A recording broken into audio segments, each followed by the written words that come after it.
오늘 우리에게 주신 말씀을 가지고 굽신거림과 경배라는 제목으로 함께 은혜를 나누기로 합니다.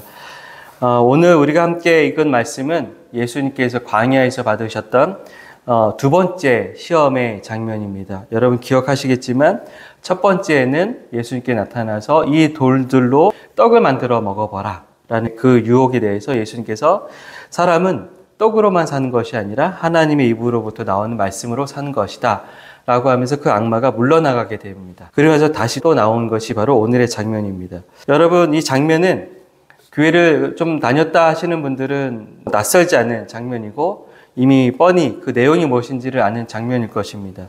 근데 저는 이 장면을 다시 묵상하면서 괴테라고 하는 18세기 독일의 작가가 썼던 소설이 하나 생각이 났어요. 바로 파우스트라는 작품이에요.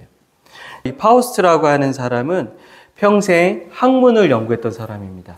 그리고 학문을 통해서 자신이 어떻게 행복을 경험할 수 있을까라고 하는 것을 추구했던 사람이에요. 그래서 이 파우스트라고 하는 이름의 뜻이 라틴어로 행복한, 축복받은 이라는 뜻입니다. 이 파우스트는 학문을 통해서 내가 행복을 경험할 수 있을 거라고 하는 생각 가지고 평생 연구를 하지만 그러나 정작 자신이 아무리 지식을 쌓았다고 해도 행복을 누리지 못해요.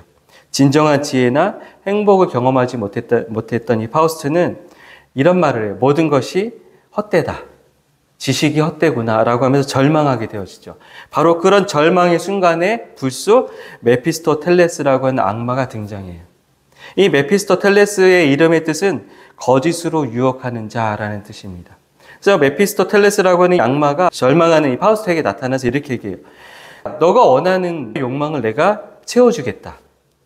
근데 조건이 하나 있다. 그 조건은 뭐냐면 너의 영혼을 나에게 달라라고 얘기를 해요. 그래서 본격적으로 이 파우스트와 악마가 거래를 합니다. 그래서 파우스트는 자기 영혼을 담보로 맡기고 악마로부터 젊음을 되찾았어요. 그리고 나서 다시 젊음을 되찾은 파우스트는 이제 자신이 원하는 대로 마음껏 쾌락을 누리고 성공을 누리고 또한 내가 원하는 사람에게는 다 사랑을 누리게 되어지고 권력도 마음껏 쟁취하게 되어져요. 그런데 그런 모든 것을 쟁취하고 모든 것을 누리지만 여전히 마음 한구석에서는 허전하다는 거예요. 드디어 노년을 맞이한 파우스트가 회한의 말을 합니다. 어떤 말을 하냐면 나는 너무도 많은 꿈을 꾸었고 너무도 많은 것을 이루었다. 그러나 남은 것이 무엇인가? 이것이 내 모든 열망의 끝이란 말인가? 비탄과 후회로 가득한 이 한순간이 하면서 또다시 절망하게 되어진다는 것이 이 파우스트의 이야기예요. 여러분, 파우스트에게 다가온 이 메피스토텔레스라고 하는 이 악마의 제안, 그리고 오늘 우리가 함께 읽은 본문에 예수님께 다가왔던 이 악마의 제안은 놀라울 정도로 동일합니다. 파우스트에게는 지식과 쾌락의 만족을 주겠다. 내가 너의 영혼을 가져가는 조건으로. 그리고 예수님에게는 무엇을 얘기하죠? 너가 나에게 절을 하면 세상의 권세와 영광을 다 너에게 주겠다라고 하는 유혹을 하게 된다는 것입니다. 이 파우스트에게 했던 유혹과 예수님에게 했던 유혹의 공통적인 게 있어요. 무엇일까요? 그것은 바로 즉각적인 만족이고 쉽게 얻을 수 있는 어떤 성공이나 권력을 약속한다라는 거예요. 그런데 엄밀히 따져보면 이 악마의 유혹은 하나님 없이도 성공할 수 있다라는 것을 이야기한다라는 거예요. 이제 본격적으로 우리가 읽은 말씀으로 좀 더 들어가 보면 예수님께 나와서 첫 번째 유혹이 뭐였지? 이 돌들로 떡을 만들어 먹어봐라. 즉 먹고 사는 문제를 한번 건드렸어요. 근데 그 먹고 사는 문제에 대해서 예수님이 단호하게 말씀으로 물리치자 이제는 먹고 사는 문제 다음의 문제를 가지고 온 거예요. 그것은 뭐냐면 내가 권세와 명예를 누리고자 하는 그 욕망을 자극하러 나온 것이죠. 우리가 살면서 경험하는 게 있죠. 내가 어느 정도 먹고 사는 문제가 해결되면 그때부터는 우리는 사회적 체면이라는 걸 생각하게 됩니다. 여러분, 사회적 체면이라는 것은 다른 게 아니라 내가 사실 권세와 명예를 갖고 싶다라는 거예요. 가끔씩 국회의원을 나오고 시의원을 나오는 사람들 보면 그 사람들이 먹고 사는 데 있어서 문제가 있어서 나오는 사람들이 한 명도 없어요. 다 먹고 사는 데 있어서 해결이 된 사람들입니다. 근데 이 사람들이 내가 먹고 사는 문제가 해결이 되니까 이제는 무엇을 원할까요? 권세와 명예를 갖기 원해서 나오는 사람들이 더 많지 않을까라는 것이죠. 여러분, 악마는 바로 그러한 욕구를 자극하기 위해서 예수님께 다시 찾아왔어요. 그리고 나서 예수님께 가능하지도 않은 거짓말을 또 한 번 해요.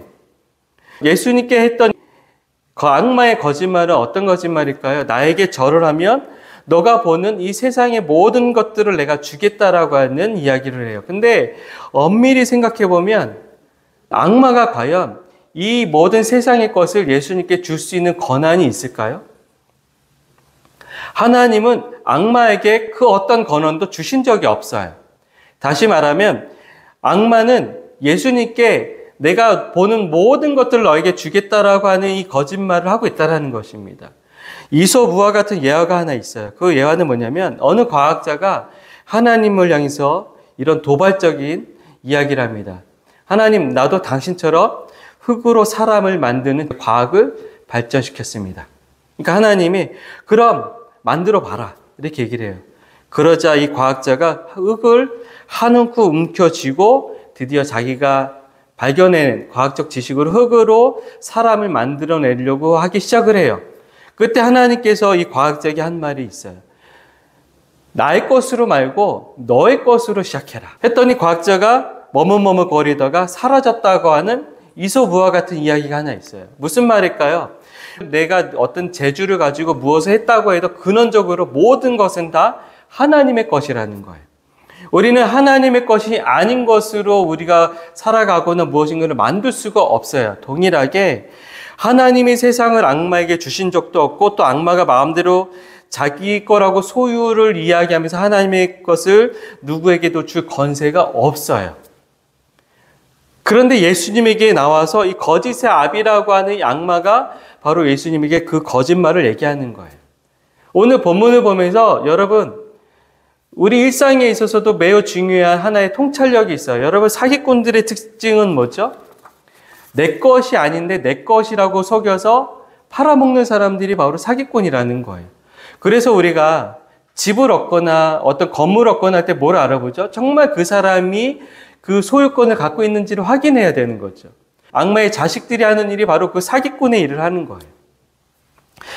예수 그리스도는 이미 악마가 얼마나 거짓말을 잘하는 존재이고 자기 것이 아닌 것을 자기 것처럼 이야기하는 것을 너무 잘 아셨어요. 그래서 예수님은 그 악마의 속삭임에 넘어가지 않았다라는 것입니다. 여러분, 오늘 우리의 신앙에 있어서도 굉장히 중요한 포인트가 하나 있어요. 그것은 뭐냐면 그가 나에게 줄 수 없는 것을 준다고 할 때 그 사람은 거짓말쟁이라는 걸 깨달으셔야 돼요. 여러분, 예수님은 그런 악마의 속삭임에 대해서 속아 넘어가지 않았어요. 더욱이 나에게 절을 하면 너에게 이 모든 것을 주겠다라고 하는 이 속삭임의 유혹도 또 아셨어요. 여러분, 여기서 나오는 절을 한다라는 것은요, 단지 한번 몸을 구부렸다가 펴는 행동을 요구하는 게 아니에요. 절을 한다는 건 행위로 드러나는 충성심을 나에게 보이라는 거죠. 즉, 너의 마음을 나에게 달라라는 거예요. 앞에서 제가 얘기했던 이 파우스트의 이야기처럼 지식을 통해서 행복을 추구했던 이 학자에게 나타났던 메피스톨레스라고 하는 악마가 요구한 거 보죠. 너의 영혼을 나에게 달라. 그러면 너가 원하는 걸 다 주겠다라는 것처럼 이 악마 역시 예수님에게 나와서 충성심을 나에게 바치라라고 얘기한 거예요. 여러분, 예수님은 그 욕망에 부추김에 넘어가지 않았습니다. 오히려 예수님은 그에게 이렇게 얘기해요. 주 너의 하나님을 경배하라 라고 이야기했다는 것이죠. 예수님은 왜 이 악마의 유혹에 넘어가지 않았을까요? 예수님의 마음에는 애당초 어떠한 권세나 영광을 취하기 위한 마음이 그의 마음에 본질적으로 없었다라는 거예요. 제가 지난주에도 설교 때도 말씀드렸지만 사탄은 다른 것으로 우리를 유혹하거나 우리를 넘어뜨리지 않아요. 우리의 마음속에 있는 거 가지고 유혹하고 우리의 마음속에 있는 거 가지고 찾아들고 우리가 해볼 만한 것에 대해서 유혹한다라는 거예요. 여러분, 내가 높아질 생각이 전혀 없어요. 내가 어떤 영광을 누리고자 하는 생각이 전혀 없어요. 그러면 사탄의 이 유혹은 전혀 내 마음에 걸릴 것이 없어요. 그러나 이 유혹을 넘어간다라는 것은 이미 내 마음에 건세와 영광을 취하고 싶은 마음이 조금이라도 있었다라는 것이죠. 그렇기 때문에 예수님은 애당초 그의 마음속에 어떤 권세와 영광을 취하기 위해서 이 땅에 오신 것이 아니셨기 때문에 이 사탄의 유혹은 예수님에게 그렇게 큰 시험으로 다가오지 않았을 거라는 것이죠. 예수님은 권력을 장악하고 부를 쟁취하기 위해서 즐거움을 마음껏 누리기 위해서 자신을 위한 플렉스를 하기 위해서 이 땅에 오신 것이 아니라 오히려 그의 몸을 하나님께 드리고자 이 땅에 오셨다는 것입니다. 그래서 신학자 김근수 씨가 쓴 누가복음 해설서의 가난한 예수를 보면 이 부분에 대해서 우리에게 다시 한번 설명을 해줘요. 잘 들어보시기 바랍니다.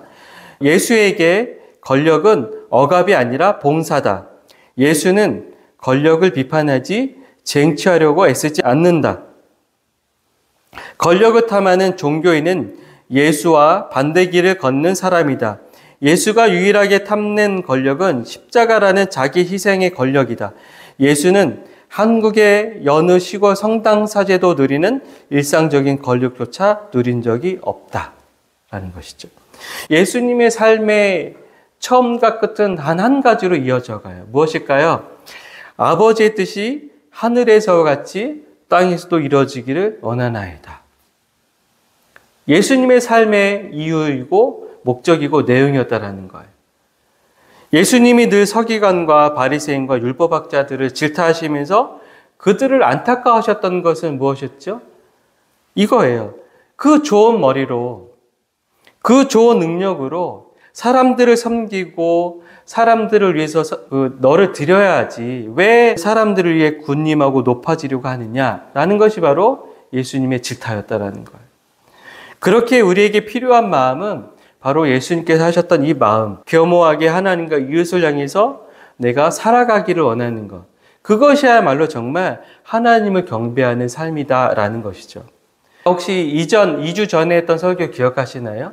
하나님은 우리를 향해서 끊임없이 너는 내 사랑이야 라고 관계의 선언을 하시고 우리 가운데 계속 찾아오시는 분이라는 것을 말씀을 드렸어요. 우리는 이미 하나님의 사랑을 받고 하나님에게는 사랑의 대상이 되는 존재예요. 그 존재에게 하나님이 원하시는 것은 경배이지 굽신거림이 아니라는 거예요. 하나님 앞에 우리가 나와서 우리가 굽신거리기를 원할까요? 아니면 경배하기를 원할까요? 하나님은 우리가 하나님 앞에 나와서 굽신거리는 걸 원치 않아요. 하나님 앞에 굽신거린다는 건 다른 것이 아니라 이런 거예요. 하나님 저 이만큼 했으니까 복 주세요. 이것을 드리겠으니 이것을 하겠으니 뭐 해주세요. 또는 하나님이 나에게 어떤 저주와 어떤 내 삶에 좋지 않는 일을 일으킬까 봐 두려워서 하나님 앞에 약간 쩔쩔매는 마음으로 하나님께 나오는 것. 내가 예배 안 드리면 하나님께 벌 받을 거야.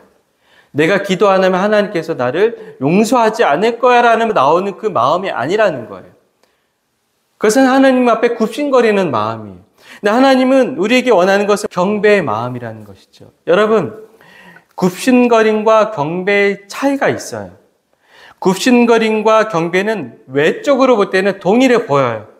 똑같이 몸을 숙이는 것이죠. 그런데 굽신거림은 두려움에서 비롯된 몸짓이에요. 그러나 경배는 사랑에서 비롯된 겸허한 태도와 나를 드려도 된다고 하는 그 기쁨의 마음이 바로 경배예요. 오늘 우리 예수님께서 말씀하신 주 너의 하나님을 경배하라고 하신 이 말씀은 하나님께 굽신거리지 말라고 하는 말씀이기도 해요. 악마에게 굽신거려서 세상의 성공을 따라가지도 말라고 하는 동시에 하나님께 굽신거려서 하나님께 뭘 받아내려고도 하지 마라.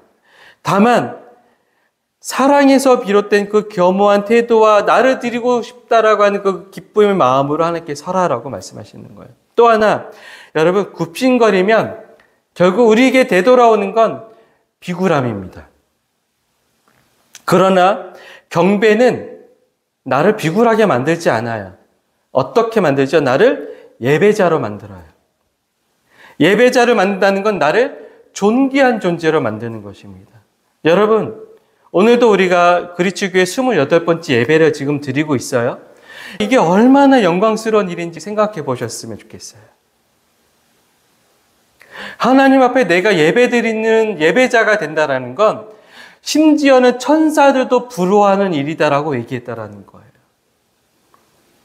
내가 주님 앞에 선다라는 것, 그리고 내가 주님 앞에 찬양을 드릴 수 있다라는 것, 그리고 주님의 그 영광의 은혜를 내가 받을 수 있다라는 것은 너무나도 영광스러운 일일 뿐만 아니라 내가 덩달아서 하나님의 은혜의 찬란한 영광 속에서 내가 존귀한 자가 된다라는 거예요. 여러분, 예배를 소중하게 여겨야 되는 이유는 다른 것이 아니라 내가 하나님을 경배하는 자라고 하는 그 존귀함을 상실해 나가지 않는 거예요. 오늘 예수님께서 말씀하신 것이 뭐냐면 주 너의 하나님을 경배하라. 주 너의 하나님을 경배하라. 이것은 다르게 얘기하는 것이 아니라 너의 존재 가치를 잃지 말라고 말씀하시는 거예요. 그래서 저는 이렇게 얘기하고 싶어요. 여러분이 예배를 잃어버리고 예배의 감격을 상실하고 예배의 자리를 소홀히 할수록 여러분의 존재 가치를 상실하게 된다는 거예요. 따라서 여러분의 존재 가치를 어디서 회복할 수 있느냐? 바로 예배의 자리에서 회복할 수 있는 거예요. 아주 오래전에 제가 신학교 다닐 때 신학대학교 바로 앞에 있는 교회에 현수막에 표어가 있었어요. 예배 곧 행복의 시작, 이거 있었어요. 근데 그때 신학생의 삐딱한 마음으로 어떻게 예배가 행복의 시작이야? 저게 기복주의 신앙인가? 예배에서 복 받으라는 얘기인가? 이런 얘기를 막 하기도 했었어요. 근데 제가 목회를 하면서 이런 생각이 들어요. 예배 드림이 우리 삶의 신앙인에서 왜 중요한가? 저는 이렇게 얘기하고 싶어요. 예배 드림이 곧 나의 존재감의 회복입니다. 그래서 예배가 중요한 겁니다. 여러분, 한 주간을 살아가면서 또한 여러 이렇게 일상을 살아가면서 우리는 종종 내가 굉장히 낮아지고 삶의 컴플렉스에 빠질 경우가 있어요. 그럴 때는 다른 것을 회복하지 마십시오. 주님을 경외하는 예배의 자리를 회복하십시오. 그 예배 자리에서 여러분이 들어야 될 것은 너는 내 사랑이야 라고 하는 하나님의 그 관계의 선언. 남들은 너를 어떻다라고 얘기하고 어떻다라고 보지만 너는 나에게 있어서 내 눈동자만큼이나 소중한 존재다. 라고 이야기하시는 그 하나님의 음성. 그 은혜가 내 영과 혼과 육에 가득 넘칠 때 그것이 바로 하나님의 영으로 충만해지는 것인데 그럴 때 나는 비로소 다시금 존귀함을 회복하며 살아가는 거예요. 예수님은 굽신거리지 않으셨어요. 따라서 그리스도인들 역시도 굽신거릴 필요가 없어요. 다만 주님을 경배하며 살아가는 것입니다. 예수님은 굽신거리지 않고 오히려 십자가의 길을 선택하신 분이에요. 높아지지 않고 오히려 낮아짐의 길을 선택하셨어요. 그 예수님의 길에 하나님이 함께 하셨고 예수님을 통해서 온 나라와 모든 민족에게 수많은 제자들을 우리 가운데 불러일으켜 주시고 있어요. 따라서 우리의 인생에 우리 교회와 우리 삶에서 계속 가야 할 것은 다른 것이 아니에요. 주 하나님을 경배하고 그분을 섬기는 것. 이 말씀은 단순한 명령이 아니라 우리 삶이 무너지지 않게 하는 기둥이에요.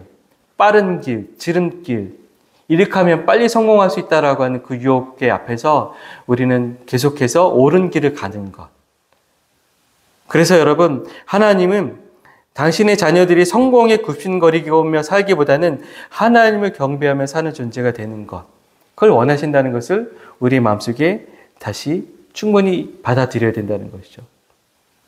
작은 이익 앞에 굽신거리지 않고 세상의 화려한 삶으로의 유혹 앞에서도 무릎 꿇지 않는 사람. 그러나 하나님 앞에서 늘 엎드릴 줄 아는 사람. 높은 곳을 향해 손을 뻗기보다는 하나님 앞에서 바르게 서고자 하는 마음으로 하나님을 바라보는 사람. 그 경배의 삶을 하나님께 드릴 줄 아는 사람이야말로 이미 하나님 나라 안에서 살아가는 사람이라는 것이죠.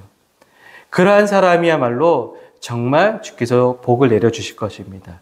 그 복의 은혜를 누리시는 여러분의 삶이 되시기를 빕니다. 기도하겠습니다. 하나님, 우리는 계속해서 어떻게 하면 지금보다 더 잘 될 수 있을까? 지금보다 더 괜찮아질 수 있을까? 지금보다 더 좋아질 수 있을까를 염려하며 고민하며 결국은 하나님 이렇게 해주시면 내가 이렇게 하겠습니다라고 하는 어설픈 거래를 제안하기도 합니다. 그러나 오늘 말씀을 통해서 주 너의 하나님을 경배하라고 하신 그 예수님의 말씀을 오롯이 우리 삶 속 가운데 다시금 우리 삶의 지향점으로 삼기를 원합니다.